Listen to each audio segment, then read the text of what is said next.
कहते हैं जहां दुख अधूरा रह जाए वहां आत्माएं चैन से नहीं सोती। आज की कहानी है विधवा की आत्मा। एक ऐसी औरत की कहानी जिसने मरकर भी अपने घर का द्वार नहीं छोड़ा, क्योंकि उसका इंतजार अब भी जिंदा था। कहानी शुरू होती है देवगढ़ गांव से। देवगढ़ एक बिल्कुल साधारण सा गांव था।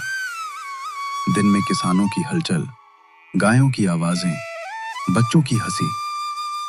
पर रात को सिर्फ एक घर से कदमों की आवाज आती, विधवा सुजाता का घर। सुजाता 3 साल पहले इस दुनिया से जाकर भी अपने बरामदे में खड़ी दिखती थी, कभी परछाई बनकर, कभी बुढ़िया की शक्ल में, और कभी बस आवाज बनकर। गांव वाले उस घर के पास रात में जाते ही नहीं थे। कहते थे सुजाता की आत्मा अभी भी किसी का इंतजार कर रही है। शहर से एक युवक आया, रवि। वो सुजाता का भतीजा था। मां के कहने पर गांव आया था ताकि सुजाता की छोड़ी कुछ जमीन का हिसाब मिल सके। रात को दादी ने उसे चेतावनी दी, उस घर में मत जाना बेटा, उसमें सुजाता की आत्मा भटकती है, वो सुख चैन नहीं पाई है। दादी मैं पढ़ा लिखा हूँ, ये सब डराने की बातें हैं। कुछ बातें पढ़ाई नहीं जाती लेकिन होती हैं। रात 11:30 पर रवि जिद में आकर लालटेन लिए सुजाता के घर के पास गया।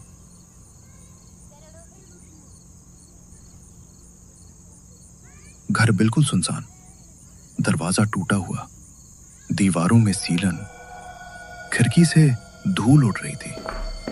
अचानक कदमों की धीमी आवाज गूंजी, जैसे कोई नंगे पैर चल रहा हो। रवि ने लालटेन घुमाई, कुछ नहीं, पर हवा में एक सुगंध तैर रही थी, हल्दी और घी की।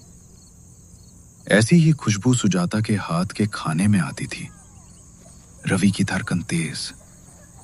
रवि ने घर के अंदर कदम रखा। फर्श पर धूल थी, पर धूल पर कदमों के ताजा निशान थे, जैसे कोई अभी अभी चला हो। लालटेन की रोशनी दीवार पर डाली। वहां किसी ने उंगलियों से लिखा था, मैं यहां हूं। रवि की सांस अटक गई। अचानक पीछे से हवा तेज चली और कोई फुसफुसाया, रवि।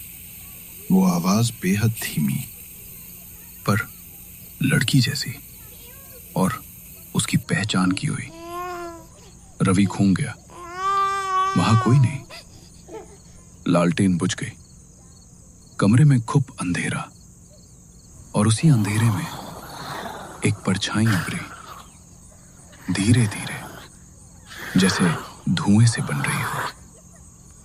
परछाई औरत की थी, लंबे बाल, पतली काया और सफेद साड़ी, जो हवा में ऐसे लहरा रही थी जैसे पानी में हो। वो बोली, रवि, बहुत देर कर दी तुमने आने में। तो तुम्हें मेरी दादी ने मरा हुआ बताया था। मरी हूं, पर मुक्ति नहीं मिली, क्योंकि मेरा सत्य दफन कर दिया गया। कैसा सत्य? पूरी बात बताओ, कौन सा सत्य दफन हो गया? आत्मा आगे बढ़ी। उसकी आंखें बिल्कुल खाली थी, जैसे दर्द का काला कुआं। उसने कहा, मेरे पति को मारने वाला कोई और नहीं, गांव का पटेल था। लेकिन सब कहते थे तुम्हारे पति बुखार से मरे। झूठ। पटेल ने जमीन हड़पने के लिए उन्हें जहर दिया और मुझे भी धीरे धीरे मार दिया। कमरा जोर से हिलने लगा। खिड़कियां अपने आप खुलने बंद होने लगी। आत्मा की आवाज भारी होती गई। जब तक मेरे सच को कोई जिंदा इंसान नहीं बोलेगा, मैं नहीं जाऊंगी। आप चाहती क्या हैं? मुझे न्याय चाहिए। मेरी कहानी सबको बता दो। अचानक हवा रुक गई। कमरा स्थिर हो गया और आत्मा गायब। सिर्फ दीवार पर एक वाक्य उभर आया, मत डरना, मैं तेरे साथ हूं।